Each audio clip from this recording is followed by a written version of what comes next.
Ladies and gentlemen, welcome back to Must Play. Today we're doing another bonus round, and we are checking in on our goals for 2025 here at the mid-year point. TJ, good to see you. Good to see you as well, Shawn.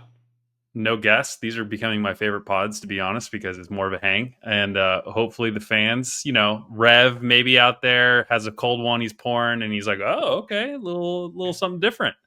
Maybe he's watching Yeah, this, enjoying it. yeah. Hopefully, I get a little bit more used to some of these. I think we're going to have more of these coming as we've fulfill our promise to have more, at least one bonus round every month for the rest of the year and moving forward. And then I think we might have some shorter versions of these starting to pop up on our social channels. Just more of us Yeah, talking shop or going off on a funny topic like what are your favorite liquids to put on your five fingers. exactly. But we promise to always have an agenda, so we're not going completely off the rails. And that's a good segue for today. Because we are going to start with our golf goals that we made at the beginning on New Year's Day, and then we'll go through the pod ones, and then we had a highlight on some courses we wanted to play. So your first one here, you said you were going to Well, play. hold on, really quickly. I wanted to ask you, how are you feeling overall about these goals? Like, what is your sentiment on these? I'm making good progress, but I'm worried about one goal in particular. Really Okay, worried. so one just has you shaking in your boots. It's the only thing I can think of. Like the other goals, I was like, what did I put there? And then I remembered, and then I went and knocked out a few. Yeah. There's one that I think's tough but doable, and there's one that's just tough, and I don't know if I have the strength. I mean, I hope you do. There's nothing cooler than hitting the end of the year and saying I crossed off all of my goals, right? Yes. Before I ask you the same question, the goal that I'm worried about, can you promise me right here on the pod live that you will at least attempt to film me on my last attempt at trying to do this one goal? I think I know which goal you're talking about. I think as long as it is timed properly with Thanksgiving, or you want to try and do it in California, I think we will make sure that I am Ooh, there and we do the full treatment for it because I think I know what you want to do there. But we can cross that bridge we can get there. when we start to talk about that goal. Okay. How are you feeling about your goals? Um, so I feel good. There are a lot. There's one that I've already crossed off. We're good on one, which is very cool to say halfway through the year. And I Yep. think there's one that is a large one that if I think I have to achieve a few of the other ones on there to get to that one. Yeah. So I think that's going to be really cool if I can hit that this year, and then I get to cross off those other ones. And then Yeah. there's a few that are absolute shoo-ins. They're going to get done by the end of the year for sure. One of your rounds could check off like 3 or 4 of those goals in the That's same. that's exactly what I'm talking about. Let's get into the goals. Let's not keep the people waiting so we can talk about what we actually want to talk about. Yes. Okay. So we're in July. We're past midway, and you had played 20 rounds in 2025. Can you report to us how many rounds have you played so far? Okay, so I dove into 18 birdies this morning. In 2025, I have 13 rounds recorded in 18 birdies. Shit. That does not count. There's 2 rounds that we played in Rams Hill that I did not put in 18 birdies. You may want to call me a sandbagger or whatever for not putting these really bad rounds into 18 birdies, but none of the conditions that we played in were ideal for me to actually end up putting those rounds and putting them in against my handicap and potentially overinflating it. Can you give Um, everyone just a little quick taste of maybe one of those rounds? Like why that didn't make we can talk about the second day, which is just the one that was really bad. Second day, I mean, the first day, I could not hit driver to save my life. And I thought for sure, oh, there's no way that this transfers over into a second day. Well, you're not doing yourself any favors if you get insanely hammered the night before and then can't do I couldn't even function the next day. Like, I think I laid in bed awake for 2.5 hours before I actually got out of bed and tried to take a sip of water or tried to communicate with another human or even check a phone. So yeah. the snap hook left and not getting off the tee just continued on to the next day, and the violent hangover persisted to where I don't think I ate anything until the turn. and it was free tacos, and was like, I should probably eat something. It's 95 degrees outside. So also, ironically, at Rams, there was like 4 holes that had water short left of the tee box. And you had that left hook going. It went in the water each of those times. It was tough. It was really tough. And I felt really bad for you on that one. It was really, really bad, and then wildly found the driver in like the back half of the round. But at that point, it's way too far to even try and salvage and put like a 110 in or something plus of that. So yeah, it was brutal. So I would say at minimum, we are at 15 rounds for this year. I think there's probably some ancillary random Twilight rounds that I've played at like our executive course that I haven't put in, but I'm fairly confident that we're going to get 5 more rounds in this year. Okay. You're doing well on this one. Yeah. So you're go ahead. No, you go ahead. I was going to keep going through yours. So you had 5 new golf courses. How many of these rounds have been at new golf courses?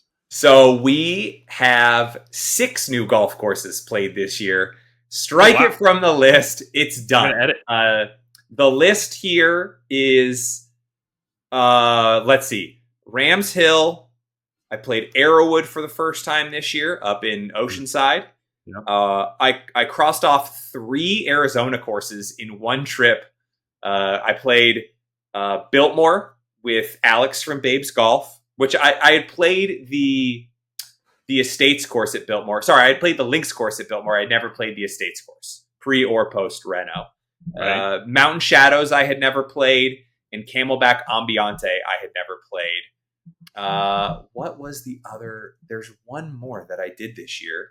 Was it Goat? You'd been to Goat before this year, right? No, I think you and I had gone to Goat. We had gone to Goat last year when we played with AZ, and done that recording for Goat Hill.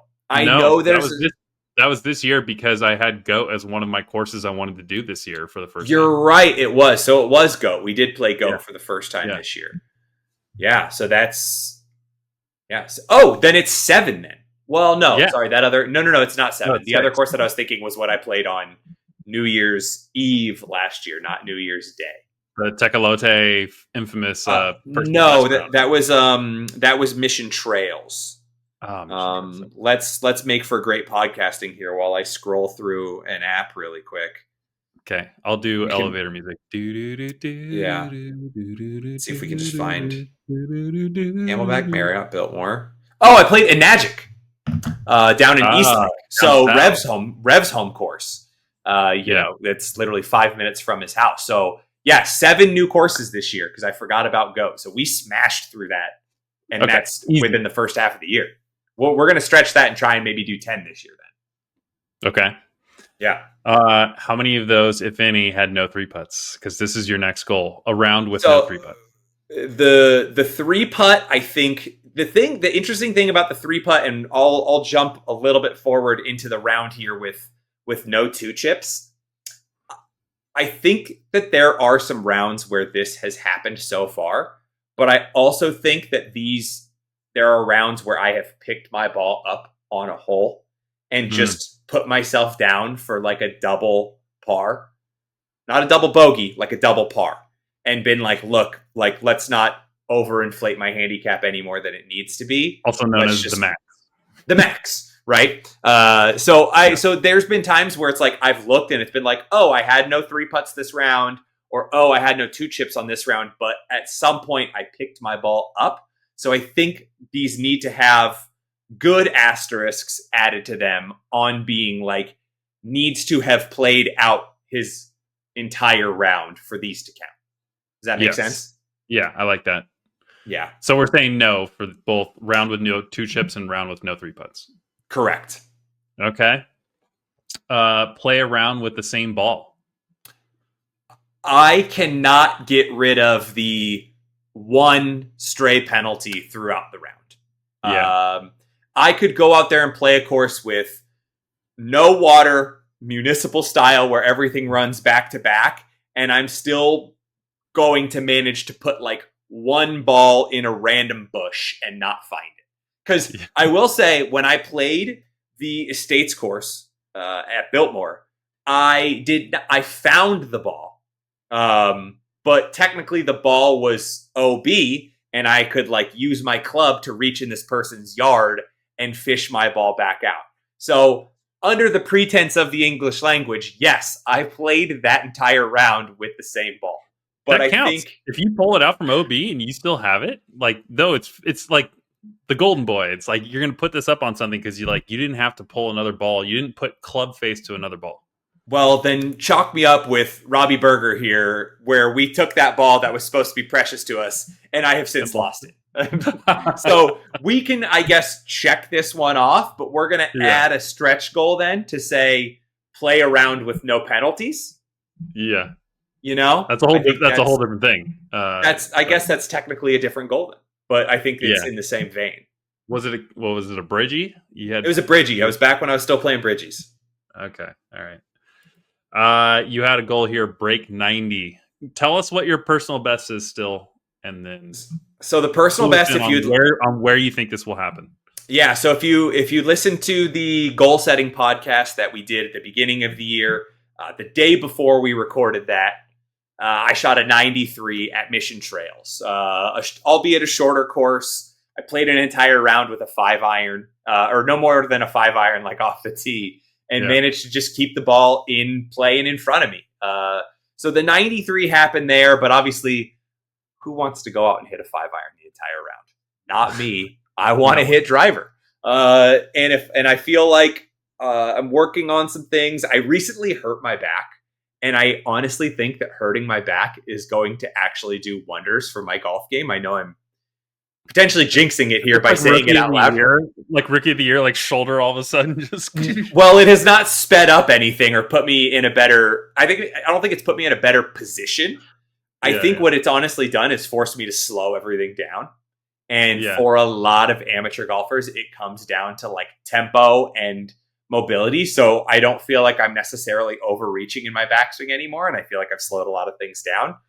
Yeah, I know that this is somewhat the kiss of death that I'm just putting here out in the ether, and I'm going to continue to suck for a little bit. But I think we're rotating this forward and seeing how that can actually help. If I break 90 this year, I think it comes with a round that has the no 3 putts or the no 2 chips for sure. Like those are things that if you can eliminate out of your game, it is going to help you break 90 for sure. Man, like I feel like randomly I could play Torrey Pines out here and break 90. That's a bold statement. I mean, Torrey's open. I understand why you're saying that. And I think it's a proximity type thing. And again, if I can get away with a no 3 putts or no 2 chips on Torrey, I'd also love to do it with potentially you in town playing around at maybe Rancho Bernardo Inn. I think I've carded like close to like a 95 there. It's a little bit tougher of a course, but I feel like if I have the driver in play enough, just in play, I think we could do it there. I think if there's a San Diego course you will do it at, if we could get on, it'd be Coronado. Yeah, Coronado's also another one that's like open enough, municipal style. Yeah, that's not super difficult on the greens. It's flat. Yeah. I think that could be a good one. We just got to get on. It's tough to get real on. Quick, back to the rookie of the year. If you had like a nostalgic 90s movie night, what's the movie you're putting on? By myself, or am I watching with other people? Let's say with Ashley. You're just like relaxing. It's just a comfort thing. But you want to like a nostalgic vibe, you know? I'll tell you mine if you need a second to think about it. I mean, it's so tough because my fiance has not seen like any good movies from the late 90s. So like if I want to watch a good older movie, it's obviously closer to the turn of the century, but like fiance hasn't seen The Matrix. And The Matrix is just such a good movie. Like how's she never seen The Matrix? Dude, I have stopped I can't believe you've never seen that dialect around my home because I'm no longer surprised by anything from her. Yeah. No offense, going to take it. Mike's that way across the street. He's like, Star Wars, never seen him. She's never seen Star Wars either. Yeah. Yeah. Okay. So what about you? What Matrix is a good one. I don't think she's ever even seen like a Happy Gilmore. Like if we want to lean into the golf of this, Yeah, maybe we run her with a Happy Gilmore so that I can force her to sit down and watch the sequel that's coming out. I don't know. Yeah. What about you? My favorite movie, one of my favorite movies, is The Sandlot. It's just Okay. a feel good, nostalgic. Like it hits all the points, like childhood, baseball, 4th of July, and all that kind of fun stuff. And I've been waiting till Kai's old enough to watch that movie. I think it's Yeah. probably right around the corner. So Yeah. next July 4th, maybe we put it on a projector or something like that. But that's like my feel good. It's also just super quotable. Like the amount of times I've Oh, yeah. probably said lines from The Sandlot, and people like if people don't pick up on them, you're like, damn, Yeah. this person's never seen Sandlot, or am I just Uncultured. too deep in it and know all the deep cuts? Well, you do. You're Mr. Deep Cut. You know. I'm Mr. Reference for sure. Yeah. Okay, last one here. You had Get an Eagle this year. Okay, so we've had a look this year. I'd like to report back that we have had a look. That infamous first day where I could not wrangle the driver in at Rams Hill. Yep. Shawn and I were playing a 2-man best ball against Surreal and Rev, who were on the trip and on the pod for that. And there is a long downhill par 5 at Rams Hill. I believe it's hole number 11. And we caught a tailwind that day. Mm-hmm. And I was hitting driver poorly. It wasn't a secret to anyone, but you say, there's no way I'm keeping it in the bag for this one. There's no shot I'm not hitting driver on this downhill par 5 with a tailwind. Yeah. Because what happens if I, swing hard? Because what happens if you hit it good, right? So hit a driver that stays in play. There's a little inside baseball here. There's a little creek that kind of runs down the left side of that course, or of that hole. I'm sorry. And I managed to stay outside of that, even though everything was definitely going left. And then I caught maybe the thinnest 4-iron ever from probably like what? It was probably like 225, 230 out. When I told you the yardage and you grabbed 4, I thought to myself, he'll be right in front of that greenside bunker with the downhill. Yeah.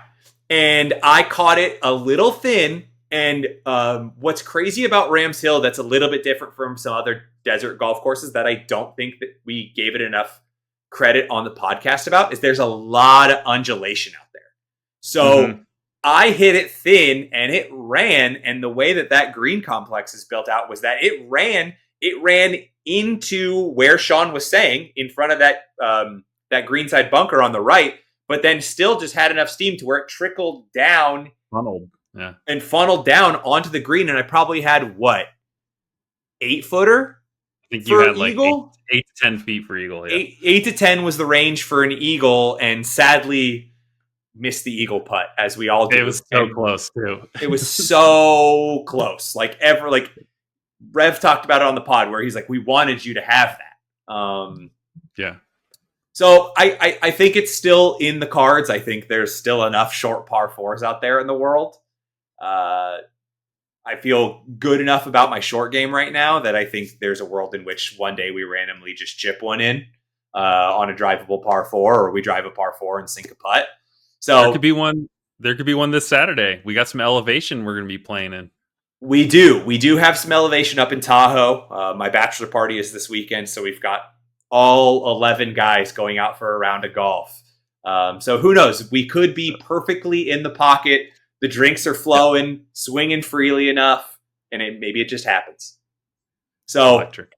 that was the last one for me. I think we've very happy to report that we've essentially checked 2 off.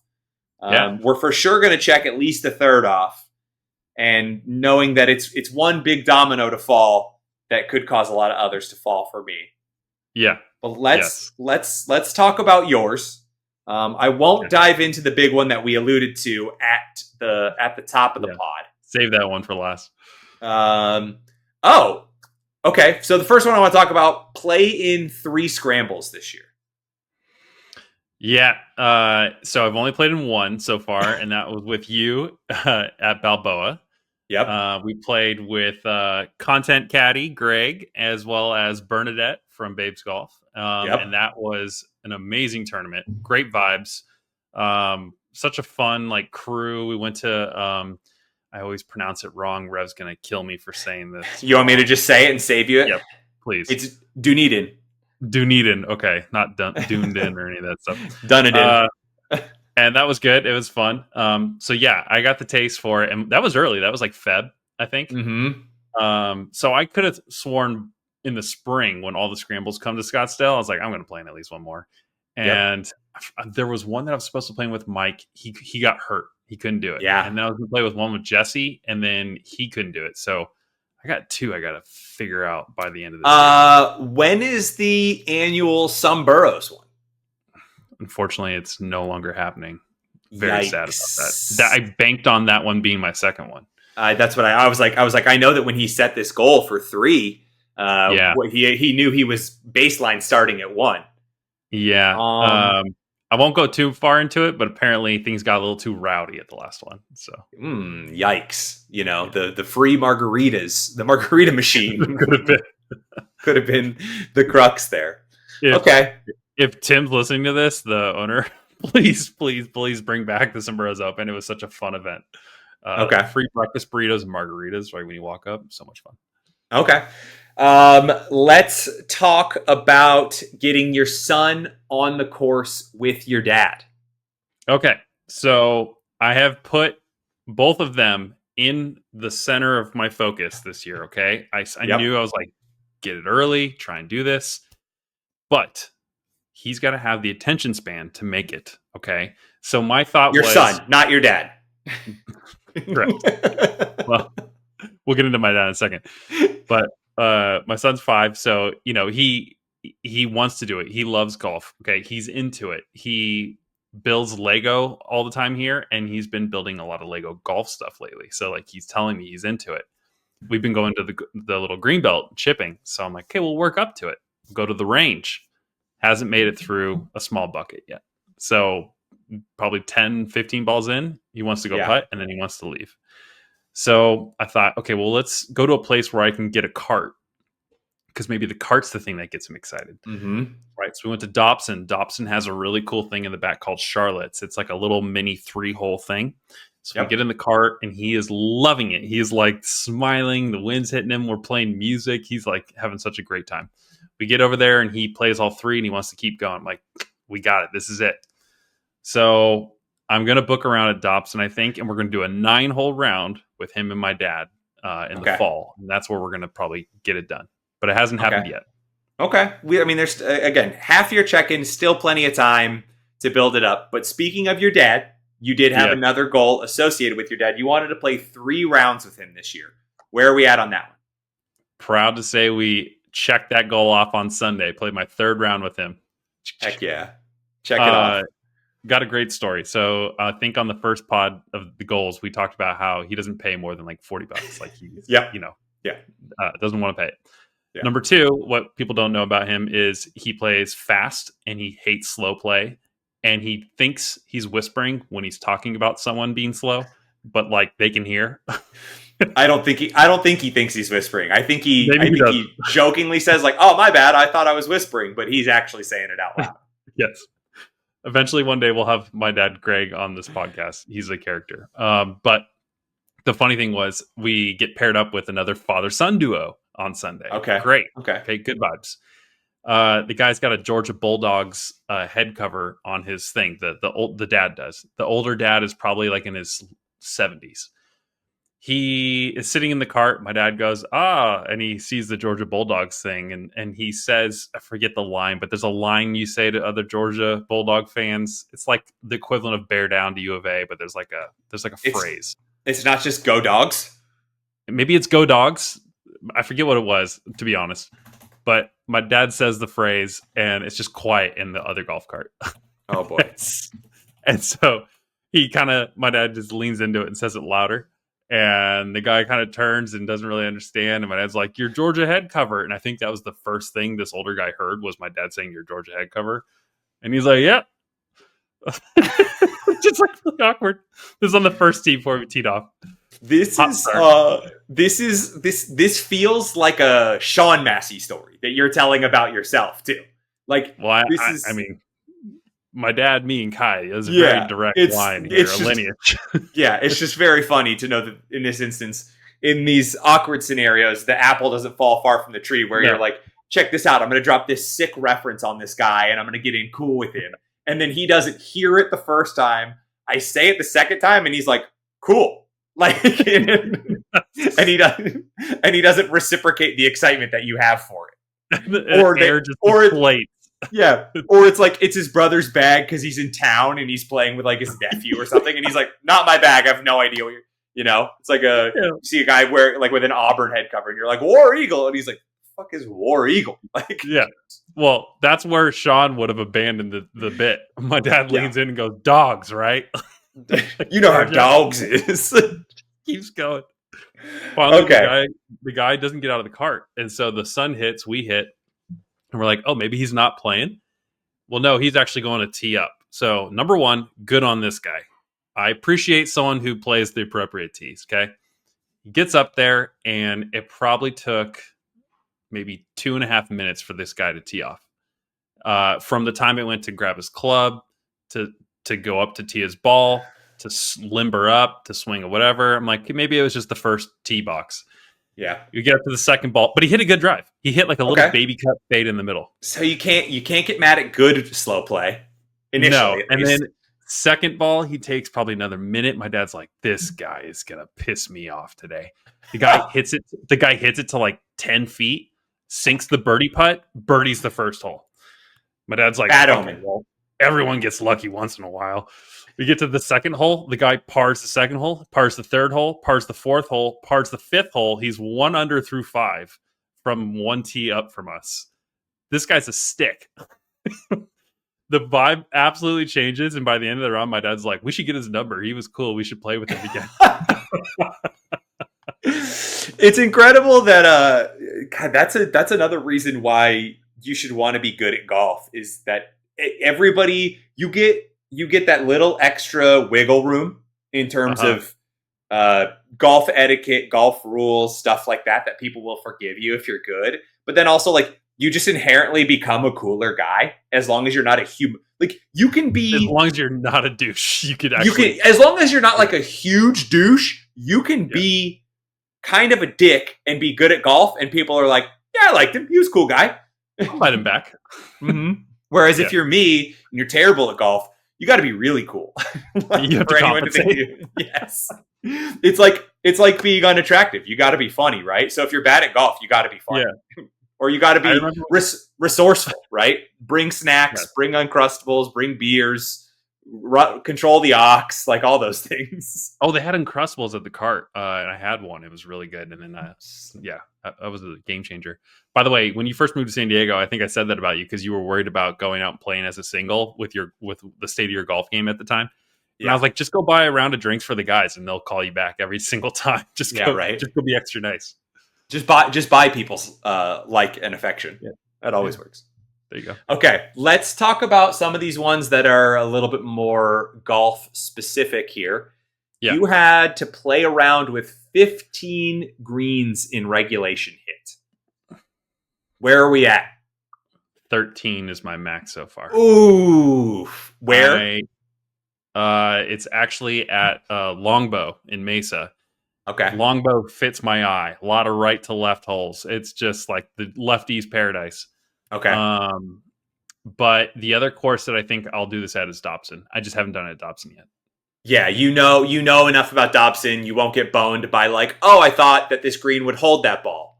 They're big greens too. Big greens is the name of the game for playing round with 15 greens in reg. For sure. That's what I really need to do. Okay. So close, but we're not there yet. Yeah. All right. Let's talk about. I guess these two kind of fall in the same category. I'm saving the big one here for last. Yep. Yeah. You have play one round with 7 other friends. Yeah. And then play 15 rounds with you. Those are the two that I think rounds we're putting together. Yep. So we have a round coming up this Saturday for your bachelor party with 11 guys. So we're going to be checking that one off. That was a bit of a I knew what I was doing when I put that goal in. You knew that I hadn't set a date yet for my wedding, but it was most likely going to be this year, Yeah. which meant my bachelor party was going to be this year, and you knew that my bachelor party was going to be with at least 8 people. And I knew there'd be golf on your bachelor party. Yep. I'm looking forward to that so much. And then 15 rounds with you. So we're at the midway point. We've played 7 as far as I can count. Balboa, Goat twice, Rams twice, Mountain Shadows, Ambiente. I think that is correct. I don't think that we have snuck in any others. There was supposed to be a few more that got canceled. We had some inclement weather. We were supposed to play in Temecula when you were out earlier this year, and it was pouring rain for like back-to-back days. Soaking rain. Yeah. This one, 15 was high, knowing that I put myself at 20 rounds total. But did we caveat this thinking that there was a chance that you were going to move this year? No. Okay. Don't put those rumors out there yet.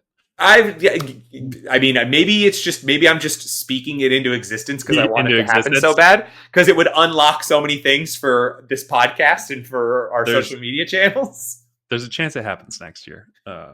We'll get there. But anyways, no, I think so. We have 8 coming up. Chance. We have 8 this Saturday, so we're over the halfway point in July. I think there's a chance this gets done. I think we're going to have to push pretty hard in Q4. My guess is Q3, because of your wedding and everything, we're not going to have a lot of other rounds. So. Well, I mean, if we manage to sneak one in while you're out for the wedding, that's another one that we can play there. Are we? I mean, I've been leaving you alone on that because I assume that you're just, you're not available. The venue that we picked is including a golf round for us, as you know. You spend however much money to plan a wedding, and they go, we'll throw in 2 tee times for you guys. But we're not taking you out before the wedding because you're a ginger and you're going to get. The problem is that I have been barred from playing golf probably a few weeks before my wedding. I think I have a round right now on August 9th. I'm playing a tournament with Rev at Goat Hill, and I think that might be the last golf round. That might be the last time I might be able to see the outside world. It's like a code freeze at a company like before Christmas. 100%. That is this website for 3 weeks. That is such a good metaphor for this. It is a code freeze. No one can do anything to the structure of my code for 3 weeks before the wedding, because I cannot have an uneven. The real problem is it's not my arms, it's not my hands. It's the wearing of a hat and getting like that hat line, or having like my face be a different color from my neck. So I think there might be an opportunity to slide in a day or 2 after the wedding and get out for a maybe an early round or a twilight round. And we'll cross one off. I am staying till Tuesday morning, so if you want to do it on, there we go. We can talk about it. And also, this last goal I think would also be another round that we would play together. As we alluded to at the top of the pod, you want to score 1 round in the 60s on a par 72. Mm-hmm. Where are we at? Where do we think this could happen? How can I help? Help me help you. My personal best this year is even par 72 at Dobson. Okay. And I think on the pod I said Dobson's most likely the place it's going to happen.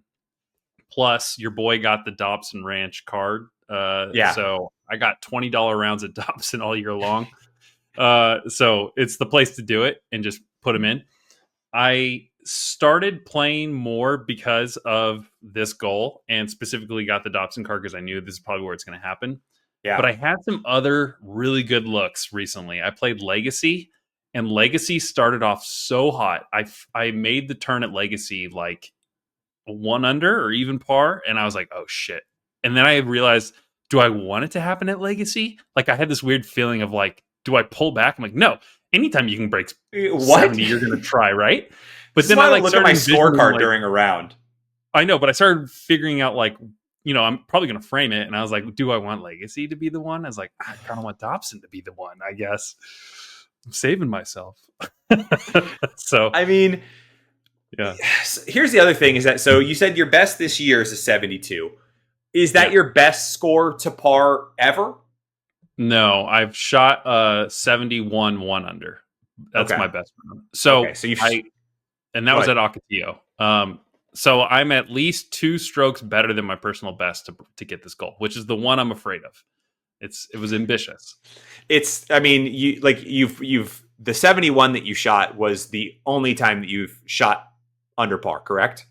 No, I've done that one other time. I've gone under par Okay. twice. Yeah. Okay, so you've done that twice, so you know that that's in the card. But yeah, you're talking about it, there's that mental game of Yeah. shoot. Like for me, shooting 90 versus breaking 90 are two entirely different things. Yes. Because when you look at like how I look at it, I don't want to completely railroad your entire process and your goal here. But like when people talk about like, oh, shooting 90 is just playing bogey golf, right? Mm-hmm. But then breaking 90 is not just, you have to do one better than that. There's another stroke that has to come off somewhere there. And if you get a double somewhere, you know that you have to at least par to even that one out. So you're thinking about that the whole time. Yep. Yeah. Yep. So I can only imagine what that's like to do, to get to 69 and not just 70. So Dobson, specifically, the reason I think it's going to happen there is the ball stays in bounds. There's not a lot of OB. I know the course like the back of my hand. Mm-hmm. And I started thinking about it last time I played. If you come out in Thanksgiving time, December, and film me playing there will be, I think what's obvious to you and viewers, I know exactly what I need to get on every hole in order to break 72. Mm-hmm. I've played so many rounds there that I know which holes, if I don't at least do it, that it's not going to happen. And so, for example, hole 1, par 5, if I par that hole, there's a chance, but if I birdie that hole, we're in a great start, obviously, but that's a hole you should birdie. 18, mm-hmm. I think I've birdied that the last 10 rounds in a row. Right. So my thought is like, I know which holes I have the option to go a little aggressive if I'm trying to make this happen. And every time I go aggressive, something happens. So that's why I'm scared. Yeah. Do you think that that it being on camera and knowing that regardless of what happens, we're going to put it out into the world starts to get in your head a little bit too? Maybe, but specifically, I don't want to film myself. I don't want to touch a piece of camera equipment. I want to be able to focus on the golf. It's significant. It's significantly nicer not recording your own shots. I did it when we did our first FairWagers episode where I went out and recorded myself playing Tory. Luckily, I had Blake with me to grab the camera, hold the camera when there's some uneasy terrain or whatnot. But the idea of standing over a ball and thinking, did I press record here before you're about to swing? Mm-hmm. Does not necessarily help with any sort of swing process. No, you rush everything else. You rush everything. So you just let the other person run it. And, I can be there as vibes. I can be there as not vibes, but it definitely still adds a little bit more pressure because if you go out and you get that bogey, you've got to, then you know that you have to start playing aggressive. And then in your head, you probably start thinking, well, if I play aggressive, there's a chance I make more mistakes. And then the round starts to spiral. And then you end up like a Micah Morris shooting 100 in a pro event and looking really bad. And people being like, how many shots does this guy take to film his YouTube golf rounds? Yes. Like I will finish that round on camera no matter what, and we can post it. But I view this goal as like a speed runner on a video game where they know like at so many minutes through that it's not going to happen, and they just restart the game.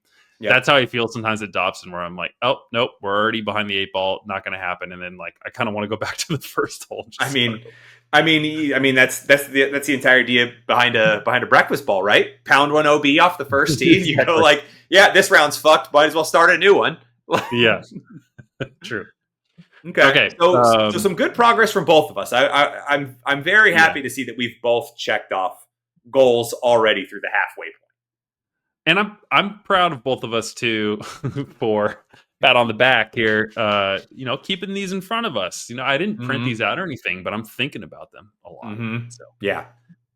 Okay, let's do goals for FairWagers and must play. So let's start with FairWagers here. You had 2 goals for FairWagers in 2025. I'll let you say the goals and also think about, where you set the bar come early in the year and whether you think that was a good bar to set. Yeah. So at the beginning of the year, the first one I set out for us was on Instagram. I wanted us to have 3,000 followers by the end of the year. We had started the account last year, and at the turn of the year, I think we were around somewhere around 1,700. So I was thinking, okay, cool. If we duplicate the success that we had in the first year, we'd be somewhere around 3,000. I'll also note that I added a caveat on this of less than 1,500 follows. I think with a lot of social media platforms, it's very easy to go out and to go follow other accounts and get them to follow you back. And then you guys both just follow each other and you go, oh, they still follow me. I still follow them. We're not going to unfollow each other. So I think I wanted to try and build more of our audience around people who have seen our content and like our content. I'm very happy to report back that we smashed this goal. Shout out Instagram trials and being able to republish older content and get it out to newer audiences. We will probably, fingers crossed, maybe even this week, cross over the 6,000 follower mark on Instagram. So I understated this, or I guess I underestimated the capability of us, and I guess I underestimated the validation of social proof. I think honestly, like I think that first, like your first 1,000 or 2,000 are probably your hardest to get because you also have to have some form of consistency to get to that point. Like people don't necessarily want to follow an account that has 20 posts, 40 posts, whatever, like unless you're absolutely smashing content, but then you have to stay in front of those people, right? To get those numbers up, you have to keep making more content. So consistency has been absolutely key here in helping grow this number. The podcast helps a ton with that in being able to have recurring clips to continually put out to social. So the stretch goal for us now is we want to be at 10,000 by the end of the year. Oh, there's a stretch goal. Hold on, let me update this. I mean, you can update it. We've talked about it. We can put it out into the world. Well, we're going to record at the end of the year. We got to know. So I want to see where we're at the end of the year at 10,000. And see where we're at, because I think also once the number, I feel like my marketer brain says that social proof lies heavy in these types of things, where once the number starts to get higher, it validates to people who come in and potentially see your profile like, oh, this many people already follow this page. Then I'll definitely follow it. And I think that's why also the first like 1,000 or 2,000 are hard to get, because it's like, oh, nobody knows about this person. Why is no one following this person? They must not make great content. Yeah. Speaking of hard to get, you want to talk about YouTube? We can talk about YouTube. The other one that I want to talk about that we had set out for Instagram was a paid product placement. Technically, we have not hit this one. We have gotten paid posthumously for work that we have created for Instagram. We've had companies come to us and say, hey, we love the video that you created. Can we pay you for that and run that as an ad, which we have so graciously done, obviously. So that's been kind of cool. I think this one is pseudo checked off, but I would love to have a company come to us and say, hey, we love what you guys do. We love the content that you guys make. We'd love to pay you to make an ad or a video for us and go from there. Yeah. But like Shawn had touched on, speaking of YouTube for the FairWagers, and things that are hard to come by, subscribers. We had a goal of 500 subscribers. I don't remember where we were at. Does your document have where we were at the turn of the year? We were just under 2. We were at like 160, I think, or something like that. Okay. So then we have doubled this number this year. Right now, as of when I looked this morning, we were at 333. Lucky threes for those out there who are into numbers. But this is kind of a tough one. YouTube subscribers are very, very tough to come by. I think we recognize that the amount of content that we put out does not come out frequently enough, or was not coming out frequently enough to necessarily garner a subscriber. And I also understand that when we do golf course specific content, sometimes people come in and they listen to the podcast or watch the video on that specific golf course, and they're like, okay, cool. They talked about my favorite golf course and I'm gone. I don't need to hear them talk about Goat Hill, or I don't need to hear them talk about Rams Hill.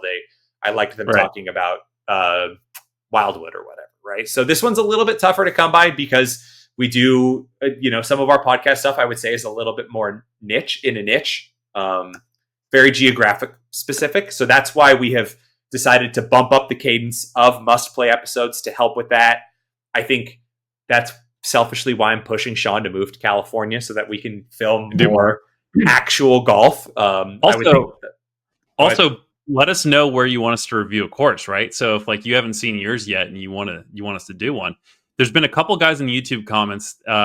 One here in Phoenix that has been commenting about Sterling Grove that I haven't played yet that I kind of want to go take a look at. But we're getting some people to comment that like they're waiting for us to go review some of those courses. TPC Scottsdale, Phoenician, Sterling Grove. I keep seeing those three, Quintero, Weekapod. Those are the 5 I think that most people in Phoenix are waiting to see a video about. Yeah. Which I'm not going to tease anything, but let's say maybe by the end of the year, we get you out here to play at least one of those. And I know we have one of those 5 for sure coming out soon. Yeah. And then on top of that, I think there's a few in San Diego. Like I think people have always talked about a lot of the nicer courses out here, the Aviaras of the world, the Madeiras of the world. I think Aviara was on my list of courses to try and play this year as well. So I would love to crack that one off the list. But yeah, 333. If you're listening on YouTube right now and you're not subscribed, why don't you hit that button for us? Help us get a little closer to this goal. What are you doing? Like, comment, subscribe, please. Turn the bell on. Like, you don't have to do it all. But if you want to subscribe, we'd love it. Yeah. My family's hungry. I need you to subscribe. I would love to quit my job. No, I'm kidding. I love my job, but I would also love to play golf full time and do stuff golf related. Okay. Okay. So must play goals, pod goals. Must play specific goals because obviously on YouTube, we've also helped bolster up some of the subscribers on YouTube by repurposing some social content. So that's helped garner some followers for us as well. Yep. It's not just people loving the podcast and subscribing. They like everything that we make. So for must play, the physical must play plaque in a pro shop has not happened yet. I won't say that it's not because we don't want it to happen. I think if we really want to, if November 1st rolls around and no GM at a pro shop or anything has reached out to us, or no golf course owner, we're just going to place one. No, I think we could reach out and I think we could say, hey, we want to do this for you guys and we'll associate the cost as long as you promise it'll go up somewhere in your pro shop. I think we can do that. Do you want to elaborate on what has gone up on a course? I mean, we've got stickers up on the door up at Wildwood, on the infamous sticker door that leads into the pro shop. I sent stickers out to Ryan, and Ryan was gracious enough to slap them up there amongst many other podcast guests and friends of the brand that are also on that door. So it's very cool to see our branding and our logo up there with everybody else. But I also want to have, a spot in there where, somebody feels like our recognition deserves a spot in their pro shop, that I want someone to feel like our opinion matters enough to have that spot in the pro shop, selfishly. Yeah. The next one here, 100 followers on Spotify. We are currently halfway through that. We are at 50. So this one is I would say it's probably trending below where we need it to be. If we're looking at like a forecast, or we're just looking at a trend line, it's below where it needs to be. So if for some reason you have discovered us via our mid-year check-in on our golf goals and podcast goals, and you are not a subscriber or a follower on Spotify, smash that button, rate us 5 stars. That stuff helps for sure. Maybe I run a campaign here where, every person who does that, I'm going to send them $1. So we got our first comment on Spotify, by the way. We did. It was an angry comment, as no one on the internet is surprised by. Yeah. So, okay, we will stop saying numbies. We talked a lot about numbers on this podcast, and not once did we use the term numbies. Obviously, we were imbibing on that podcast too, so we get a pass. It was the Rams Hill podcast. We had been drinking all day. So cut me a little slack here.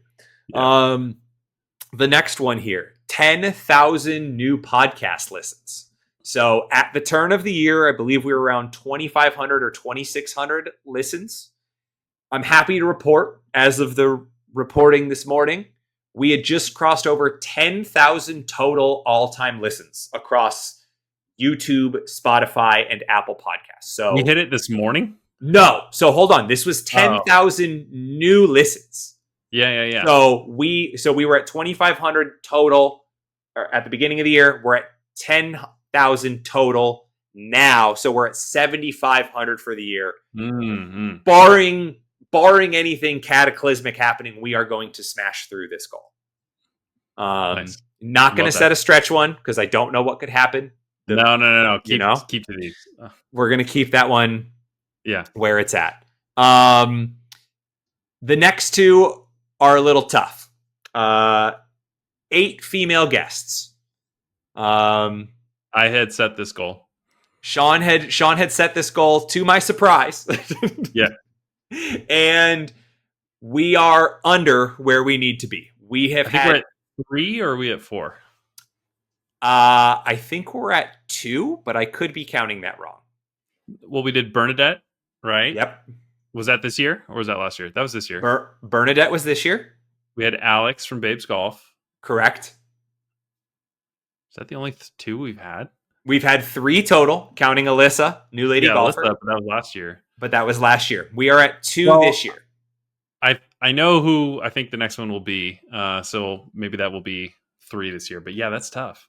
We've got a few in the cards, and I think with level selects, because with must play it's a little tough because we are striving really, really hard and want to keep must plays as first-hand experiences. We want to have them be courses that Shawn and I and the guests have played.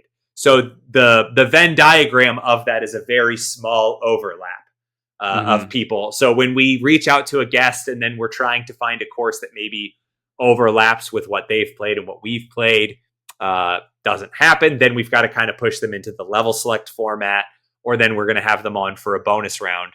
So I think with us increasing the frequency, there's a lot more opportunities with having a for sure bonus round every month to have more females on. This one's going to be close. I'll say that. I think we're going to make a very concerted effort to get there. But we're going to cut it really close. What if we do one megapod with like 8 guests? That counts. Does that count? We just do a women's golf roundtable and have 6 women on, and that sounds fun. That sounds like a lot of fun. It would be really fun. I think it might come off a little weird as the 2 men hosting it. And trying to figure out what are we doing here, or them being like, here's my opinion, here's what happens to me, and you and I being like, yes, insightful. Soph, do you want to host this one so I can be a guest? That's so Soph was supposed to come on, and we were supposed to, one of the rounds that Shawn and I were supposed to play in Temecula was supposed to be with Soph, and then we were supposed to do a must play episode, and we had to cancel that round. So maybe that's the one that you were thinking of that was the 3rd, but then it disappeared off the radar.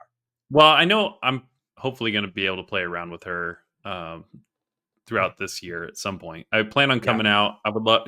I know she's played Rancho Bernardo. Maybe that's a course we can review. But yeah. All right.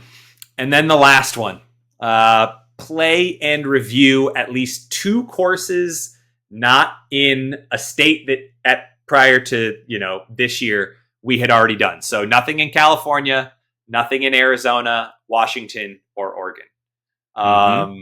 Very sad to report that this goal is still at 0. Null. Yeah. Go ahead.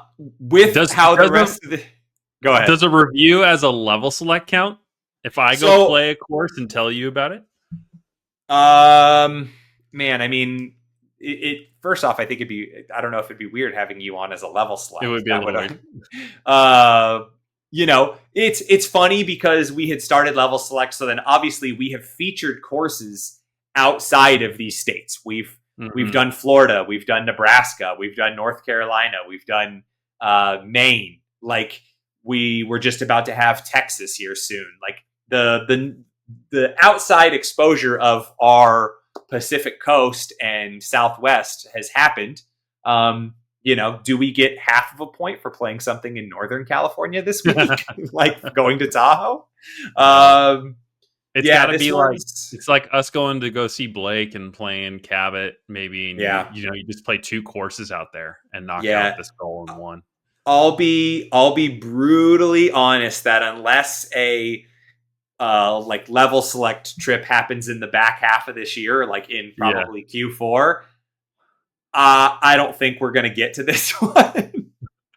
Babe, I can't make Christmas Eve. We're trying to hit this goal. Oh my god. Or just like, yeah, or just being like, yeah, I know that I was supposed to come to Arizona for Thanksgiving this year, but I need to cancel that. Yeah. Sean and I have to go play 2 courses in Reno.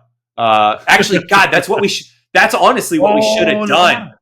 We should have, instead of playing in Tahoe, we should have played in Reno. I didn't think about Oh man, we missed a huge opportunity to get this that. done. What time do you fly out? I'm on the same flight as you, so if we want to get up early, we can.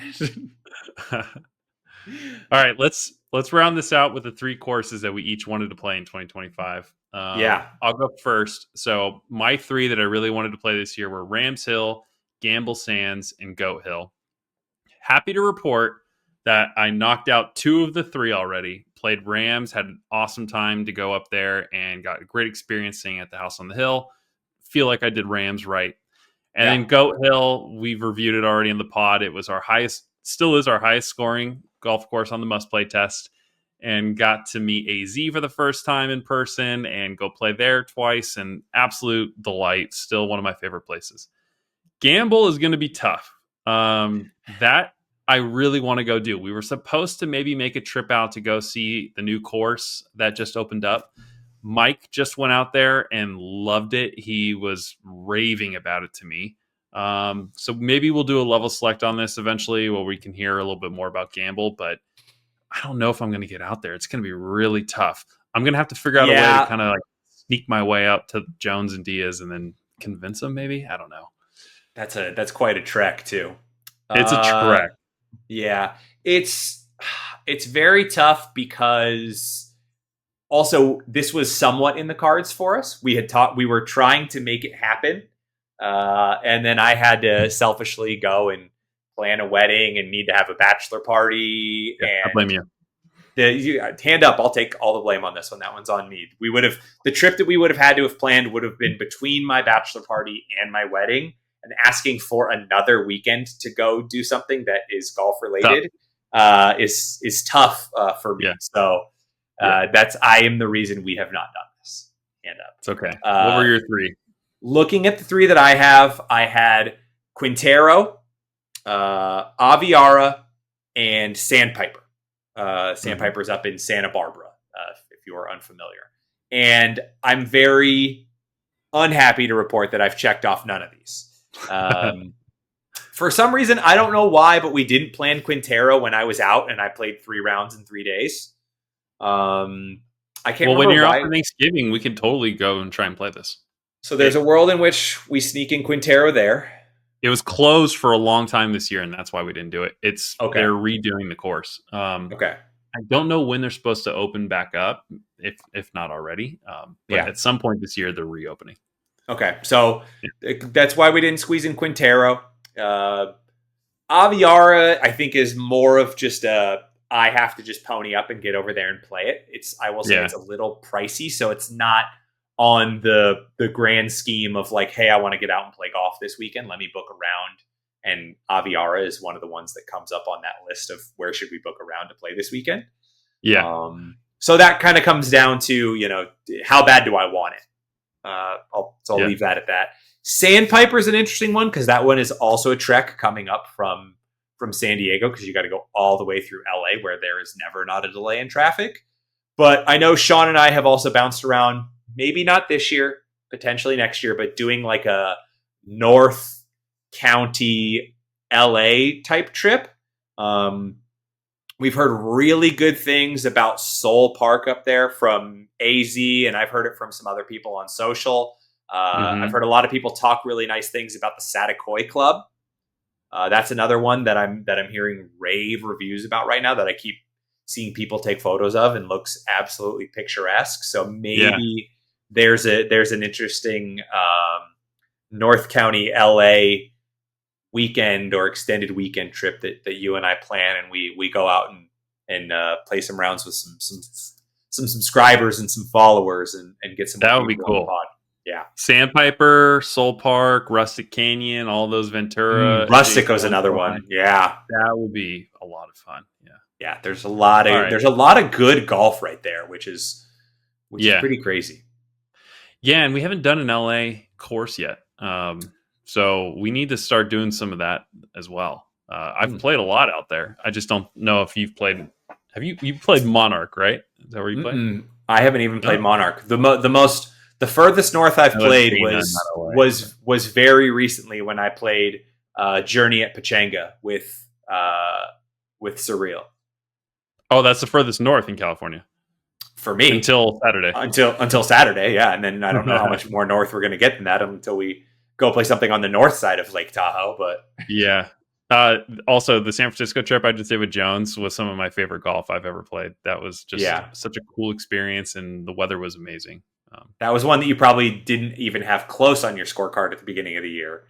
Northwood, the course that I can go on and on about, but I won't on this pod at least. That was one that now having played it, I probably should have put on my my 3 courses that I should have hit this year. I didn't. That was a blind spot. I didn't think I was going to go play anywhere up there, and then got an opportunity. And now, I think that honestly was one of my favorite rounds of golf in my life. Wow. So, all right, Northwood. Should we end on that? Yeah, that sounds like a beautiful way to end it.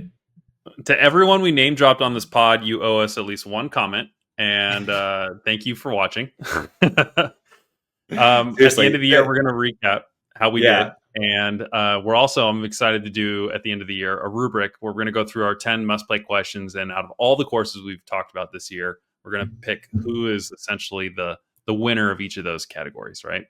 Yeah. Some really cool. Yeah. Some really cool stuff coming at the end of the year. So make sure that you subscribe, follow now, so that way you don't miss out on that stuff and all the other cool stuff we do in between. But honestly, very quickly before we sign off here, just want to say thank you to literally everybody. 6,000 Instagram followers, and even though we understated the numbers of YouTube subscribers and Spotify followers, you guys are awesome. I know a lot of you guys are diehards, and you guys are sending screenshots of you listening to the podcast before we even post our teaser episode out on Instagram or share it to some of our friends and contact groups. So huge shout out to you guys. You guys make it all worth doing it. This has so far yet to feel like a job for us, which has been really cool. So hopefully we get to keep doing more of this, and hopefully more and more people start to join along for the ride. I think that's a perfect way to end. I don't need to tell anyone what to do because we've been doing it all throughout the pod. So all right, thank you all for listening. And this was a lot of fun. Thank you, TJ. And we'll see you guys soon. Thank you, Shawn. Later.